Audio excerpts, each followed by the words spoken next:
It's not a us, them, English, it's not. Because we're from everywhere and our history is interconnected, not for hundreds of years, thousands of years. In the modern history, we've been connected even more. Your stories have brought that to light. We are going back to 1960s Croydon.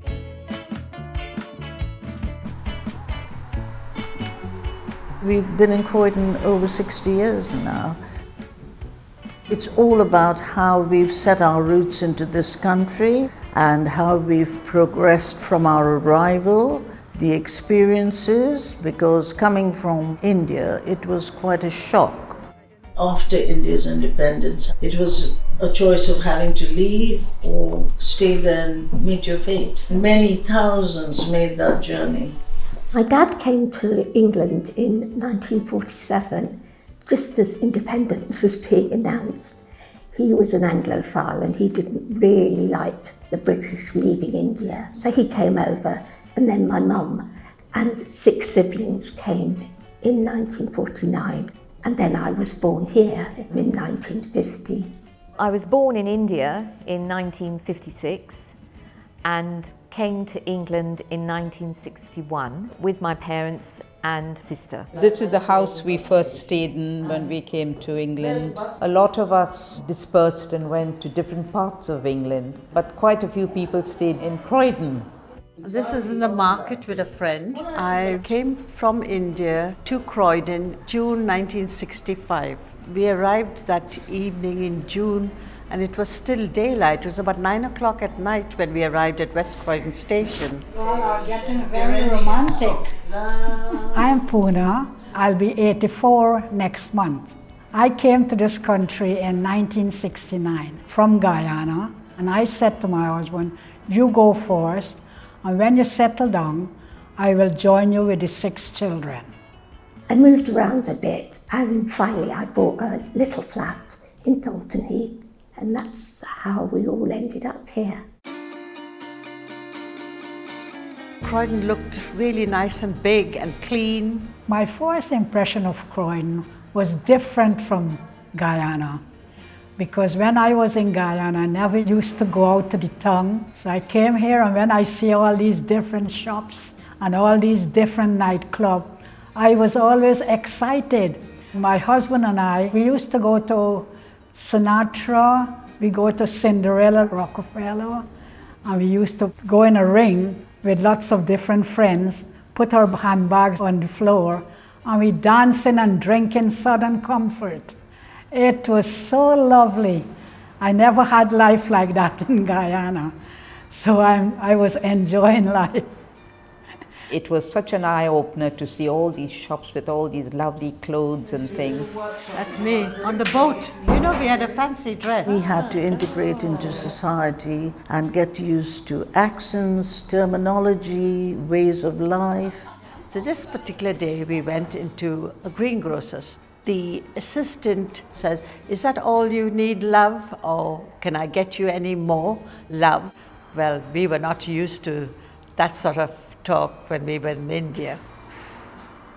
Got my first job as an orderly in a hospice. I could always remember the first day making the tea and all in the kitchen and then wheeling it out, and I walked in there and I stood and I looked around and I saw these ladies looking at me and sort of waiting for me to say something, and I said, would anyone like a cup of tea? And one of them said, yes, I would like a cup of tea. Is it possible for me to have 5 grains of sugar? And I looked around and I said, dear God, how am I going to count 5 grains of sugar? And I stood there, jaw dropping, and suddenly I heard this voice and a chuckle in it saying, she's having you on, ducks. And that was the day I learnt about British humour. We started coming to Stanley Halls on a regular basis for all the Anglo-Indian dances. It was a Mr. and Mrs. Simons that used to run it. My sister won the Miss Stanley Halls in 1968.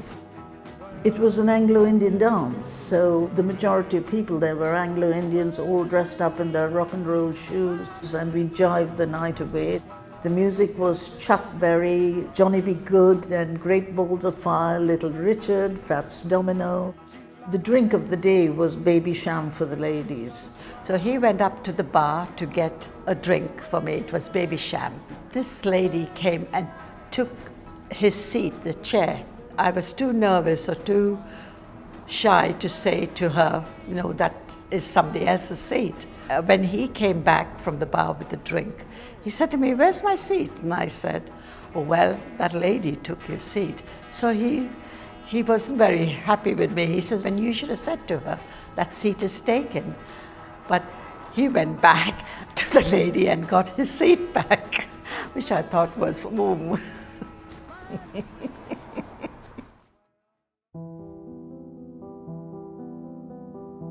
I had to learn to adopt the way of life here. It was very different from Guyana. I had a nice big house in Guyana, and leave that and come to England was really, really different, because we were living an open life in Guyana. You don't have to close up anywhere, and you don't have to be in a room like England. England life is different. And my husband wanted to go back. My husband's mother died 3 months after we arrived. And he and his brother went back to the funeral. And he sent back his suitcase with his brother and said, "Tell my wife to pack the children and I'll come back to Guyana." And I said, "No, I'm not going back.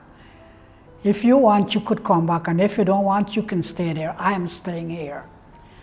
So he came back and he was not very happy. I was at that impressionable age where I had to give up everything, all my friends. You spent all the money you had to come here, and that was it. There was no turning back.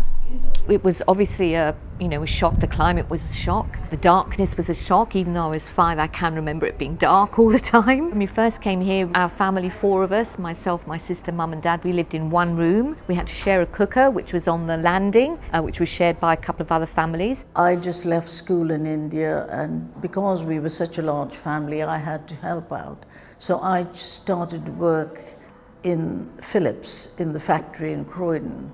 For my father, just getting established in a job, he was a very well-educated man and went to an English school in India, but he faced a lot of difficulty trying to prove to people that he can read and write the language. There was a lot of prejudice in those days, sadly. There was one man there who said something very unkind to me, and my boss came around the corner and he said, "Mavis, do you want me to make anything of that?" I said, "No, not on your life." My dad, he was trying to be as English as he could be. He was probably trying to be accepted, and he could see how other people were being treated. But it was quite funny, because he always wore like a smart suit to go to work. He even went and bought a bowler hat. Can you imagine? I guess he felt he was fitting in with the image. He did make money and he did do well, but it was a bit sad really, because he became quite anglicised, and my mum, who was really stuck at home with all these kids, remained very traditionally Indian.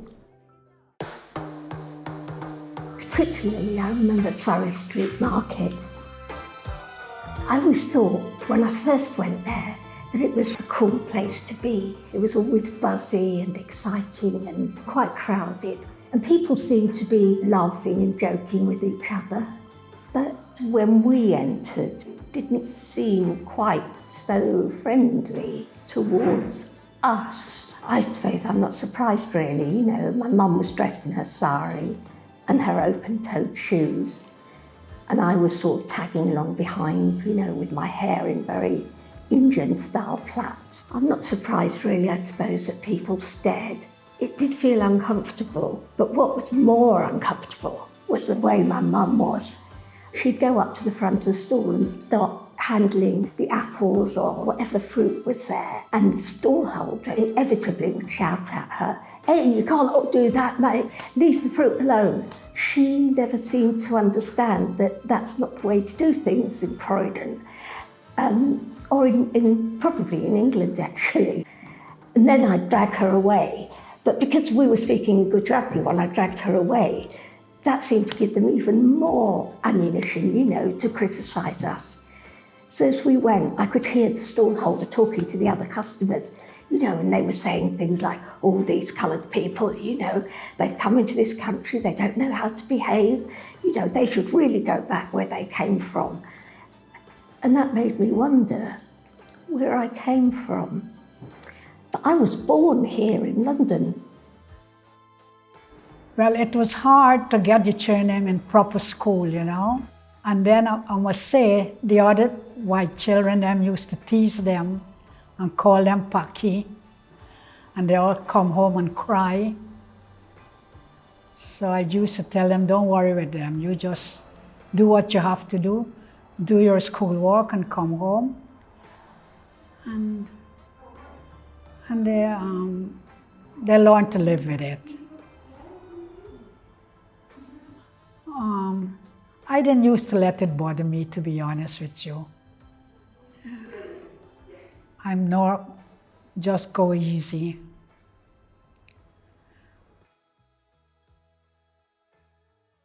But it was a different life in altogether.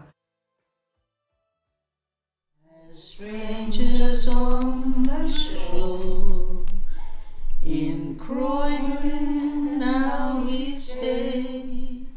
We've come a long, long way. It was difficult, but I'm glad my father made the decision to bring us to this country, because England is now my home. We've made it our home, and I'm grateful for the opportunities it's provided us and our families that are now living on in this country. I feel British, definitely. You know, without a doubt, this is my home. Afterward, my husband was happy that I decided to stay back, and he thanked me for it. Most of us who came away and left India have never forgotten that part that we left behind. So now we've accustomed ourselves and we are, well, fitting in now.